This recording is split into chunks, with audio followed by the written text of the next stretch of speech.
Good morning, everyone.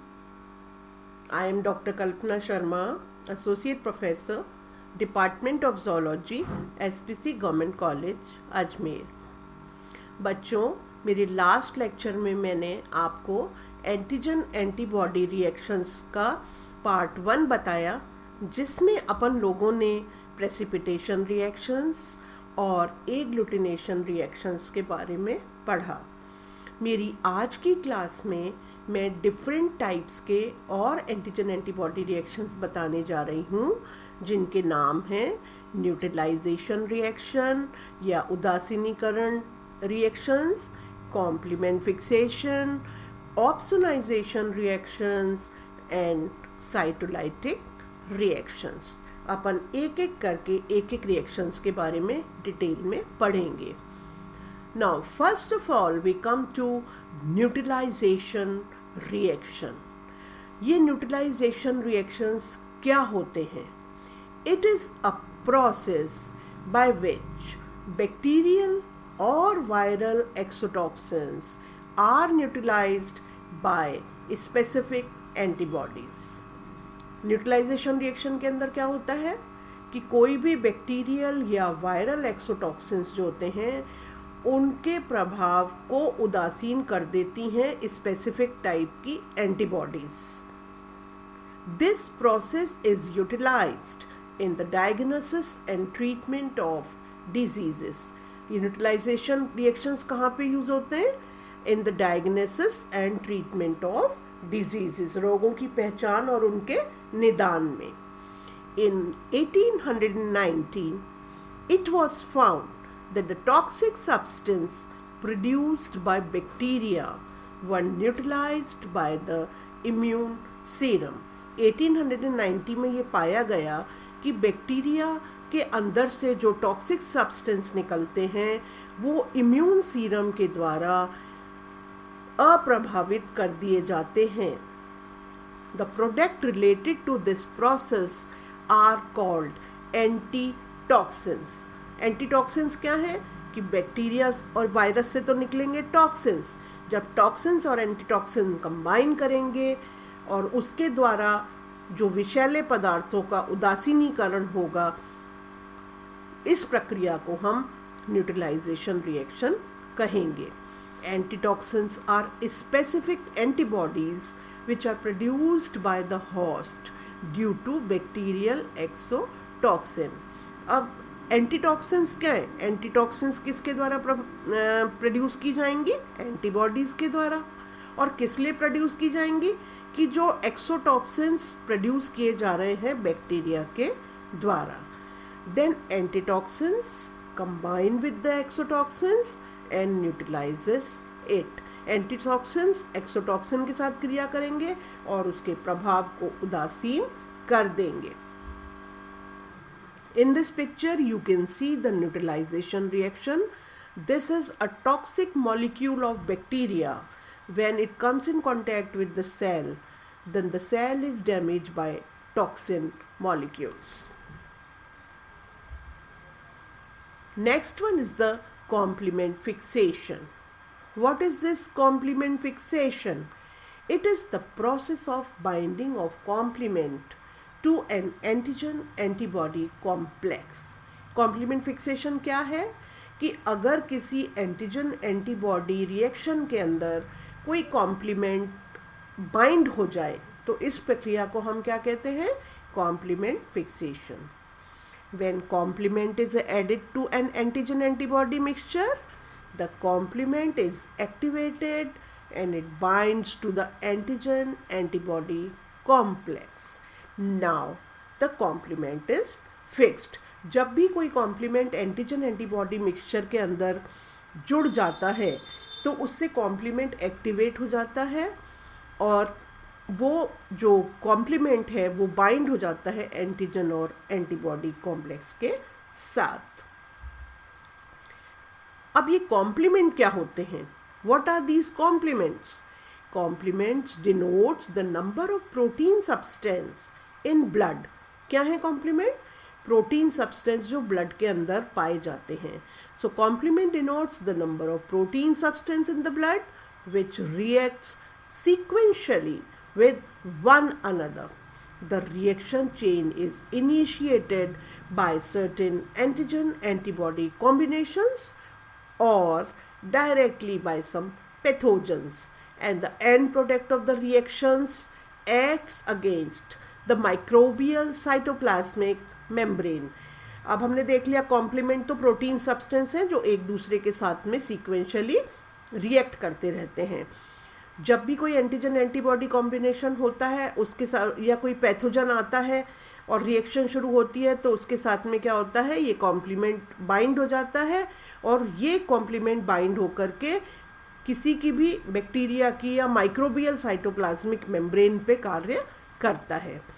दस an immunoglobulin IgG antibody initiates a complement. मैंने आपको जब टाइप्स ऑफ इम्यूनोग्लोबुलिन्स पर मैंने टाइप्स ऑफ एंटीबॉडीज़ पढ़ाई थी तब मैंने आपको बताया था कि चीफली सर्कुलेटिंग एंटीबॉडी कौन सी है, इम्यूनोग्लोबुलिन G. और इसका क्या मेन फंक्शन क्या होता है, कॉम्प्लीमेंट फिक्सेशन. तो कॉम्प्लीमेंट फिक्सेशन का काम कौन शुरू करता है, immunoglobulin G. Thereby causes complement fixation by acting against pathogenic growth by affecting its cytoplasmic membrane. In this picture you can see the combination of antigen antibody. Antigen is combining with the antibody plus the complement also is combining with this reaction. उससे क्या बन रहा है कि complement जो है वो fix हो गया है antigen antibody complex के साथ. Next is the opsonization reaction. Now the question arises, what are opsonization reactions?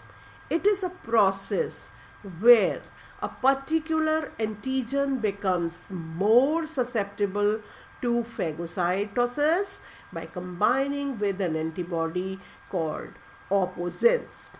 Opsonization reaction के अंदर जो एंटीबॉडी प्रोड्यूस होती हैं उनको हम ऑप्सोनेंस कहते हैं और ये ऑप्सोनेंस जो होती हैं वो फैगोसाइटोसिस की क्रिया के द्वारा ही एंटीजन एंटीबॉडी रिएक्शन को कैरी करती हैं. In this reaction the antibody combines with the surface antigen of bacteria. इस रिएक्शन के अंदर एंटीबॉडी जो है वो सरफेस एंटीजन बैक्टीरिया के सरफेस एंटीजन के साथ कंबाइन हो जाती हैं and this antigen antibody complex activates complement system. और ये एंटीजन एंटीबॉडी कॉम्प्लेक्स जो है वो एक्टिवेट कर देता है कॉम्प्लीमेंट सिस्टम को. The activated complement is attached to the antigen antibody complex to form an antigen antibody complement complex. अब जो complement fix हो गया तो इससे कौन सा complex बन जाएगा, antigen antibody complement complex. The phagocytic cells have surface receptors for the antibody. जो antibodies जो होती हैं इनके ऊपर surface receptors होते हैं. The antigen antibody complement is fixed on the phagocytic cell. ये जो complement बनता है वो किस पे fix हो जाता है, phagocytic cell के ऊपर and then killed by phagocytosis. और phagocytosis की प्रक्रिया के द्वारा ये उसको kill कर दिया जाता है. इधर इस पिक्चर में आप लोग ऑप्सोनाइजेशन रिएक्शन देख रहे हैं. Ag combines with AB plus complement system and the antibodies opposins are produced. Then they engulf this, phagocytize the material and the adherence of Ag-AB complement complex to the phagocytes. अब हम देखेंगे cytolytic reactions या cytolysis. Cyto means cell and lysis means to break down. The dissolution of cell is called as cytolysis. कोशिका का समाप्त हो जाना cytolysis कहलाता है. The lysis of RB is referred to as hemolysis, whereas the lysis of bacterial cell is referred to as bacteriolysis. RBC का खत्म हो जाना कहलाता है hemolysis और बैक्टीरियल सेल का लाइसिस होना कहलाता है बैक्टीरियोलाइसिस.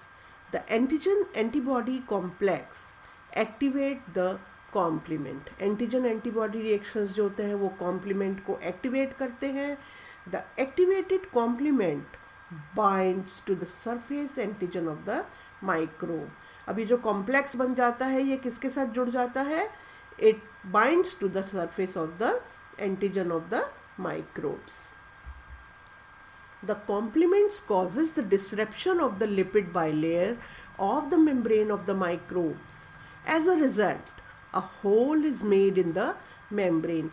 जब ये कॉम्प्लीमेंट जुड़ जाता है माइक्रोबियल मेम्ब्रेन के साथ में, तो उससे जो लिपिड बाइलेयर होती है कोशिका की लिपिड बाइलेयर जो होती है वो ख़त्म हो जाती है, उसके अंदर छेद होने लग जाते हैं। तो जब उसमें छेद हो जाएंगे, the contents of the cell are release through this hole and the cell is lysed. जब छेद हो जाएंगे तो जो सेल के कंटेंट हैं वो इस होल से बाहर आ जाएंगे और वो कोशिका समाप्त हो जाएगी। In fact, after the attachment of antibodies to the antigenic determinant site of the cell wall of the bacterium, the site becomes perforated and cytoplasm comes out of the cell and the bacterium is destroyed. अब जैसे bacteria के अंदर क्या है कि bacteria के ऊपर वो अटैचमेंट ऑफ एंटीबॉडी हो जाएगा और एंटीजन एंटीबॉडी साइट के ऊपर वो कॉम्प्लीमेंट जुड़ जाएगा। फिर उस कॉम्प्लीमेंट के जुड़ने से क्या होगा? परफोरेशन आ जाएगा, लिपिड बाइलेयर डिस्ट्रक्शन हो जाएगा और उससे सेल के कंटेंट सारे बाहर आ जाएंगे और सेल कंटेंट बाहर आ जाएंगे तो सेल का लाइसिस हो जाएगा। इसके अंदर आप साइटोलाइसिस की प्रक्रिया देख रहे हैं कि ये जो एंटीबॉडीज़ हैं, जब ये एंटीजन के साथ में बैक्टीरियम सेल है और एंटीजन एंटीबॉडी रिएक्शन जब इसके साथ कंबाइन हो रही हैं तो लेयर के अंदर परफोरेशन हो रहा है, छिद्र बन रहे हैं और इस छिद्र में से सारे जो कंटेंट हैं बैक्टीरिया के वो रिलीज़ हो जाते हैं और वो उसकी कोशिका को ख़त्म कर देते हैं। तो ये सब हमने देखा आज के रिएक्शंस के बारे में। This is all about antigen and antibody reactions. Thank you.